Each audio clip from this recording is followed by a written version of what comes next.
Welcome, friends, to the Play Guitar Podcast. I'm Lee, and I'm here to help you become the guitar player that you always wanted to be. We all know that learning the guitar is fun, and it makes you feel good, but for some, the healing power of music goes much deeper. Today, I'm joined by Jay Kerecman of Guitars for Vets, an incredible organization who helps veterans heal from PTSD through the life-changing experience of learning to play the guitar. This was a great interview. I learned a lot. And what a great way to give back to our real heroes who are in need. Let's go ahead and check out the interview. Hi, Jay. Wonderful to have you here. Usually we have guitars in hand. Jay's one of my coaching students, but we've been doing coaching since January, and there's something very special that Jay does. He volunteers for an organization called Guitars for Vets. And I wanted to bring all the information about this wonderful organization to the podcast audience here. So hi, Jay, how are you doing today? Hi, I'm doing good. Rainy day in Bangor, Maine. Awesome.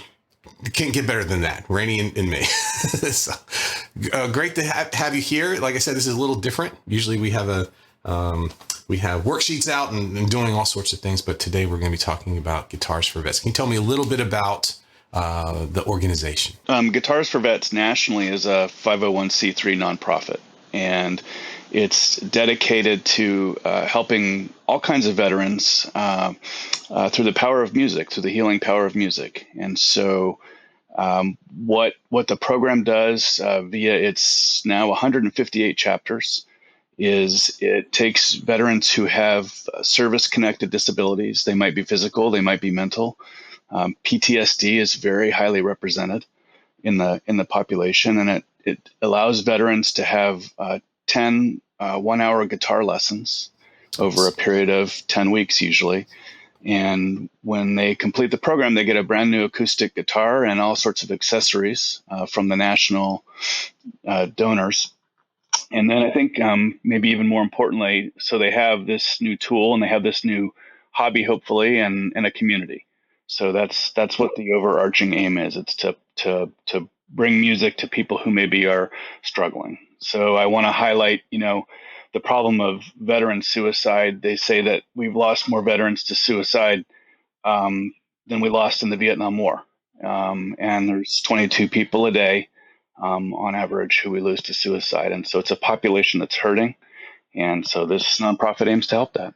And guitar, I found in my life that guitar is always there for you. So it's a wonderful healing instrument too. So how did you get involved with this? I'm a veteran myself. I was in the Air Force, and when I retired almost 10 years ago from the Air Force and moved to Bangor, Maine.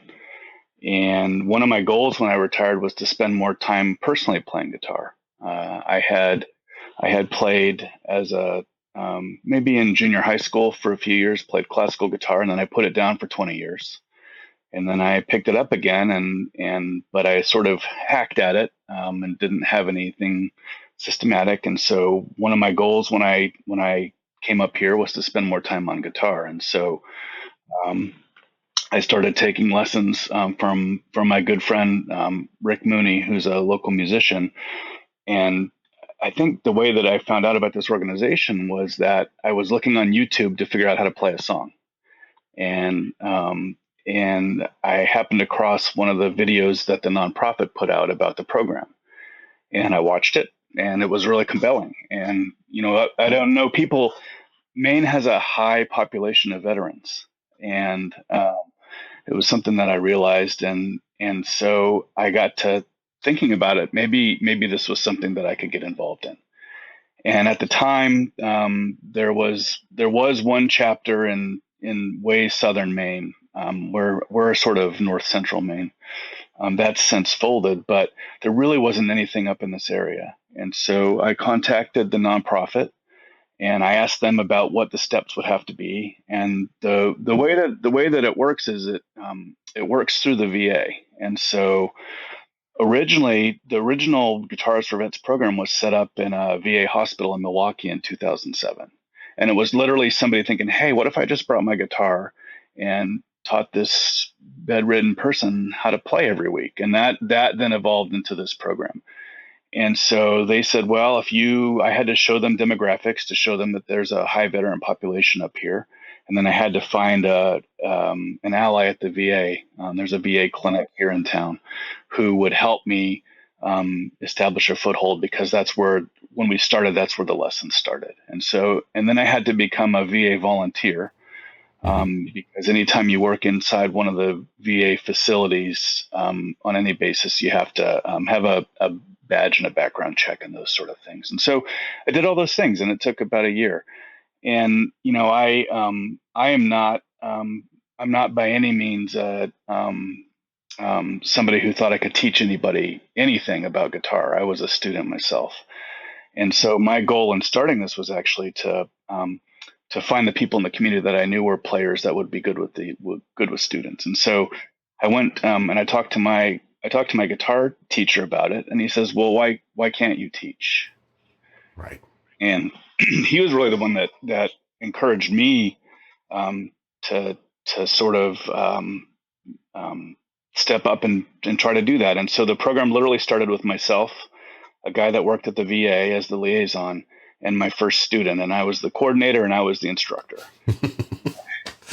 No pressure. Well, the thing is, this is that what's important about the program is that people, I encourage the instructors to find out what the veteran needs. It's really not about my agenda for them. It's really more about, why did you come here? What do you want out of this, and how can we help you? And so I can give you a story by way of example. Yes. My first student, his name is Joe, and he was a Vietnam veteran, and he had some significant physical handicaps with his hands, arthritis, and this sort of thing, but loved music. And his daughter actually pushed him to ask about the program. She was the one who really pushed the issue for him, and got in touch. And I said, well, sure, I think we can try to help. And so one of the things is that the students, when they come to the program, they don't have to have any experience at all. They can have played, but many don't. And they don't have to have any equipment. So we have now a whole fleet of loaner guitars that when a student starts the program, we give them a guitar, a bag or a case, a tuner, picks, anything that they could, a manual of some lessons and basic things, anything that they could possibly need. And so they have to have nothing other than to show up. And so Joe didn't have a guitar, but the local guitar shop who I'm friends with had a donated classical guitar, and they strung that up for me and checked it out. And I gave that to Joe, and I said, Joe, tell me, what do you want? Tell me 5 songs you'd like to learn to play if you could. And he said, I really like Neil Diamond. And internally I sighed a little bit, because Neil Diamond's a wonderful artist, but I knew none of his music, and I'd never tried to play any of his music. And so I took that and I listened to a lot of it, and I tried to distill it down into a few songs that he might be able to play with very basic chords, because he not only he had a little bit of experience, but he had such disability that it was hard for him. What I learned was that he couldn't really play chords very well, but he loved plucking out individual notes, and he had perfect pitch. And so he could listen to a song and pluck out the song on 1 or 2 strings. And so we worked on that for 10 weeks, and he loved it. He had a great time. His daughter said he was a completely different man. He was not despondent. He was not depressed. He had something to do every day. She said she was getting a little tired of the same songs, so she encouraged him to get some new CDs. He didn't have a CD player, so I found a local donor who had a little portable CD player that he could use to play songs, because he liked to play along with them.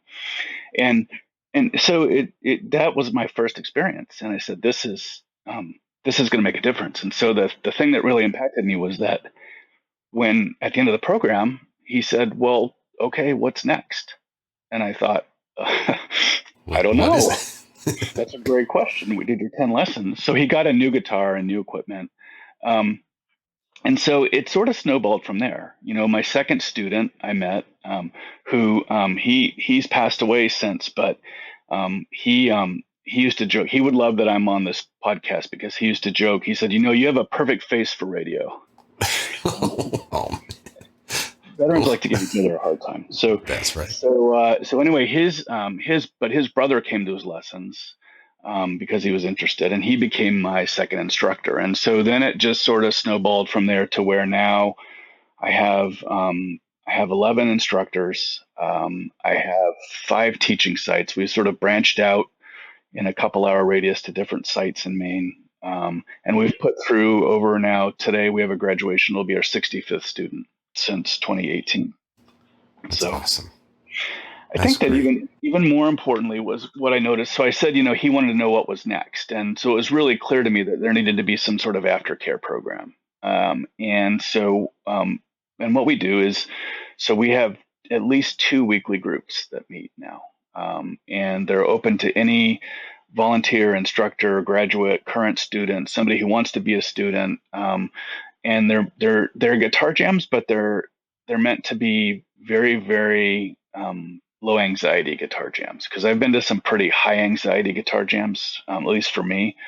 And so I'm sure that some of these guys feel the same way. And so we have rules about it. We only play songs that somebody who was newer might be able to at least do the chords to. We write the chords on the board for every single song. If we see somebody who's trying to learn and having struggles, somebody takes them aside and sits with them and helps them play. And through this group, I've seen former students go on to be instructors who are now leading jams or even playing on stage. Teaching.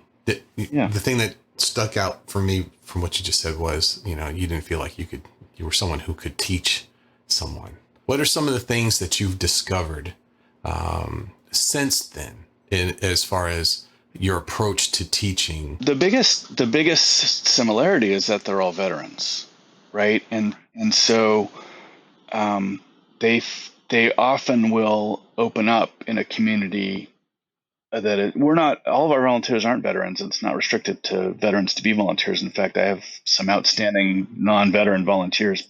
But I think veterans, especially if they're having any kind of mental health issues or other problems, I think they feel safer. I think they feel safer in a shared experience in some way. And so, it was really interesting. I learned really quick. And so I have a briefing I give all my new instructors, and I actually make them sit in with other instructors before they start on their own. And I come and observe, because the biggest thing that I tell them is, if you come into it and you have a specific goal for that student, that's not their goal, it's not going to work. Right. We really have to figure out what they want to get out of it, and how, and then I try to match my instructor to what I think that person needs or want. We have some guys who, they play for 20 minutes and they hurt and they have to stop. And, so we say, okay, hey, you look like you're not feeling good today. We can quit. It's okay. Like, let's just sit and talk for a while. And so some will do that. It's interesting because everybody comes from different musical experience. The most common story is has played some but hasn't played for years, and wants to get back to playing. And so we try to teach them very basic things about guitar care. We have huge issues with humidity in Maine. It's humid in the summer and then it's dry in the winter because of the heat. And guitar care, we talk about how to string a guitar. We have a local luthier that comes and talks about common problems and how to know if it's something that needs to be fixed or what can be done. And then from guitar care, then we do kind of fretboard basic. What are the strings? How do you tune? And then open chords is usually, and for some it stops there. And the goal isn't that they be a guitar player when they stop. The goal is that they want to be a guitar player and they want to continue. So the happiest thing I think I get is when a significant other says to me, thanks a lot for doing this program, except for now he won't put the guitar down. He won't watch movies with me anymore. He only wants to play the guitar. And I take that as a little bit of a personal victory, because some people that are really struggling, and instead of sort of sinking into depression or drinking or things like that, now they have something that they can just sit with, and it just becomes we encourage them, don't leave it in the case, leave it out so that it's right there and you can pick it up when you go home. And then having that weekly group that they can come to. I know for me, when I started, I had never really played with anybody else. I had only played by myself, and I had some apprehension about playing in front of other people. I still do to some extent. And so for me, we say volunteers often get more out of something that they're doing than the beneficiary. And that's truly the case for me. I think, for me, it really allowed me to get comfortable playing with other people and sort of improving my own skills while helping other people. So, I can give you another story we had recently. We had a guy who was in lessons, and he had played some, but not a lot. And he was having, a hard time with his hand. And my instructor said, hey, he's having a really hard time and he wants to quit. And he really wants to do it, but he hurts and he can't. And this instructor had this fantastic idea and let him try a cigar box guitar. And something about that setup and that fretboard, the student was able to do it. And in fact, took to it really quick. And so now so for his graduation, the instructors all donated his guitar. We bought him a cigar box kit to put together and to be able to play. So those are the kind of things. It's really trying to be empathetic to their situation, trying to figure out what their goals are, and trying to meet that, not having it be your own agenda. I think that's the most important thing. What's the biggest change in the organization since from when you started to now? Two things. One, it's bigger, right? So, I think maybe when I started, which was 2018, there might have been 100 chapters nationwide, and now there's 158. Although we're Maine's only chapter, and it's a big rural state, so we're trying to branch out. The other thing that's been interesting was when during COVID, the VA facilities all shut down to volunteers. So all volunteer activities were shut down by the government. And, I don't know what your experience was, but people were hurting even more during that time. So if people were already struggling during that time, now you've taken away their ability to commune somehow. And so the national organization did a couple things. One was that it developed what they call a cyber chapter. So there is the ability for someone who doesn't live near a site if they have a setup that's conducive to it, to do online guitar lessons, and they can do that. So that was one big change. Another big change was that the organization began to develop relationships outside of the VA. So, for example, with VFW and places like that. And so they now have a system where usually primarily we teach within the VA. And I think the most impact is within the VA in terms of the population. So somebody who's struggling but is least comfortable going to the clinic, well, that's a good place to meet them then to do their lessons. But we do now have the ability to teach at offsite locations, which during COVID, we had a local businessman who said, I have this warehouse and I'm not using the second floor, and you guys can have access to it 24/7 if you want. And so we still use that today as a teaching and a practice space. So we can get together almost any time. So those are two of the big changes. One other thing that happened was over time, as our group grew and we got out more, we get asked to play out quite a lot. And we have what I call a collective. So, we'll get asked to play at, for example, the Elks locally have been huge benefactors. We get asked to play maybe for a few hours at an event for them. And so 2 or 3 of us at a time will get up and play 4 to 5 songs. And it's a real neat opportunity for our graduates or our students who haven't experienced being on stage to get up there. And it's really confidence building for them. When I did group classes, I would have, usually it's about 10 people to a class. And you said you guys have a 10-week thing. I was similar. I had a 12-week. Each level was a 12-week course. And then at the end, we'd find a place, invite all their friends. It ended up being like 100, 150 people in the audience. And these people who went from the beginning to never playing music at all to in 12 weeks being in front of a room full of people. That's a life-changing experience. Truly is. We had a veteran student who actually went through the program and took to it really well and plays out with us quite a bit. But he used the experience to reconnect with his teenage daughter. And they now work on guitars and they play together. And she actually came up on stage with us for a few songs at one of our events, which was, so it's kind of a neat experience to see. That was one of the things I was wondering too, working on guitars. That's that's what I do for my spare time, and you'd think I would do something else, but I used to like go to the garage and work on guitars? Do you have any kind of groups there where they get together and kind of Well, mod we have, guitars? And if I have a couple of instructors who have quite a bit of experience, building parts casters or repairing guitars. And if I have a student who's more interested in that kind of thing, I will tend to pair them. And we've done some clinics. And also we have an entire room filled with loaner guitars now. And, we'll take almost anything because even if you can only play open chords in the first, in the first six frets or something like that, it's usable for a beginner. But so they all, need stringing and cleaning and adjusting and tuning, and so people have used that to sort of work on guitars, and we actually have a local guy who's going to come and give us sound mixing lessons. oh, Because for awesome. some of our events, we do plug in for some of them, and a lot of us want to do better with that. And so he's going to volunteer his time and teach us some maybe more like what not to do versus how to do it right, but get people interested started on that. So there's all kinds of opportunities like that. Can you tell me a little bit about the jams when everybody gets together and plays? How that kind of what are the Yeah. logistics to that? How do you Yeah, get sure. everyone? Well, we meet every Monday from 4 to 6, with rare exception, and it's usually anywhere from 5 to 10 people is sort of the norm that we see. And we sit in a circle, and we try to do it unplugged, just because I think that plugged in can be intimidating for beginners sometimes, and so it's different.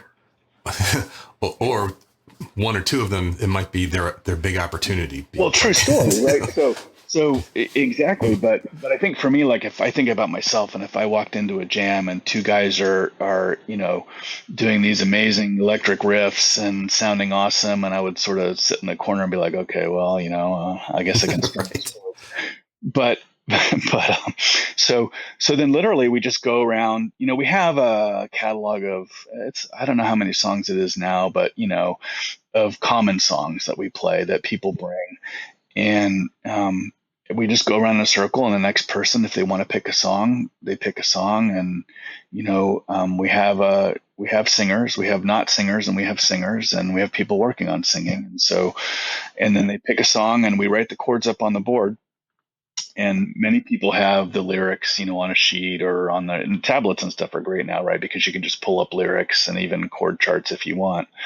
And we just play the song together. Now, I will say it's been interesting because it's, 10 guitars gets to be a lot of overrepresentation in guitars sometimes in terms of a sound. And so, I actually use that to begin to start playing bass. And I like the bass. I don't like it as much as guitar, but the mix could really use it. And so I'm trying to play bass to some of these songs and improve that while I sort of add some lower end to it. And so we'll have people, somebody might have an electric. We tend to do, if we'll give a couple opportunities, if somebody wants to do a lead break and work on that, they can do that during a song, and that's kind of how it works. And then we take the best of those that we think we do better with, and when we go out, we play them out. For someone who's struggling or someone who needs a distraction from life, to me, the guitar, you get instant gratification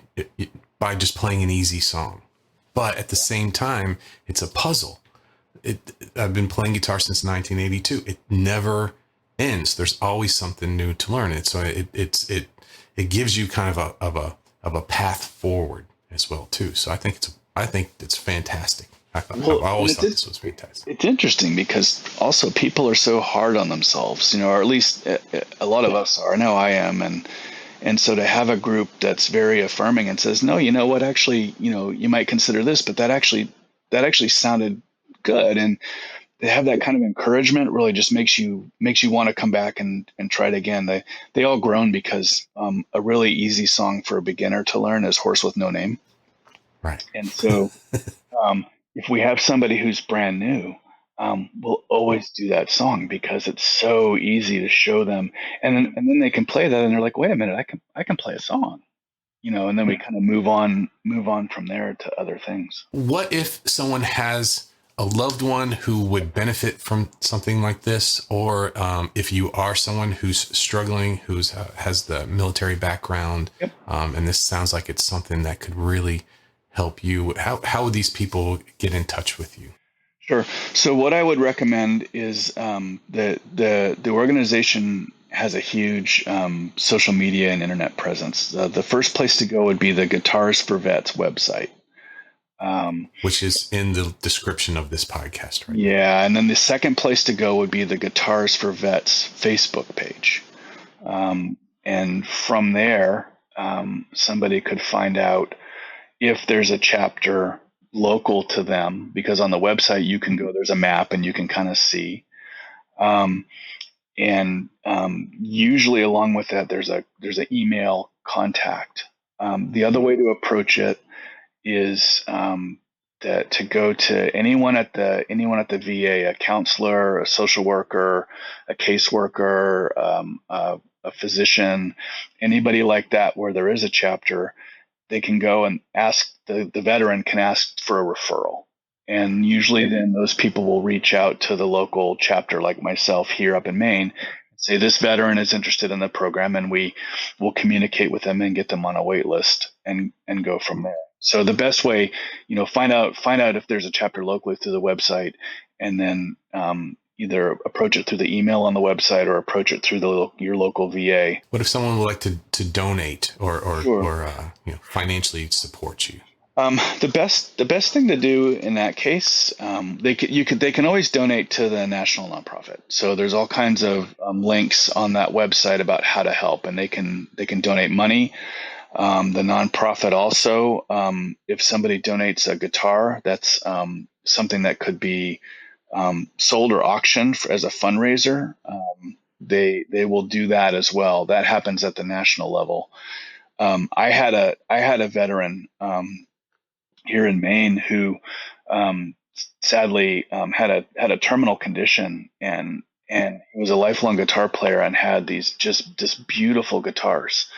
And he reached out to the national, and they reached out to me because he wanted to donate them, because he wanted those instruments to go towards something good and not just have somebody come and at an estate sale and really clean up. And so he wound up donating those guitars to Guitars for Vets. And so I actually went to his house a number of times and helped catalog them and send them off, and we got them all sent off to national, and it went to quite a lot of good in terms of the number of students they could put through with it, because locally, so the best way is probably to reach out to the chapter coordinator, and there's an email for every chapter coordinator on the website if you find the chapter near you, and they'll know the kinds of help that they need, the kind of things they can take, and also if somebody's interested in volunteering, that's the best way, is to sort of reach out locally and talk to the local person. And that's at Guitars for the number 4, correct?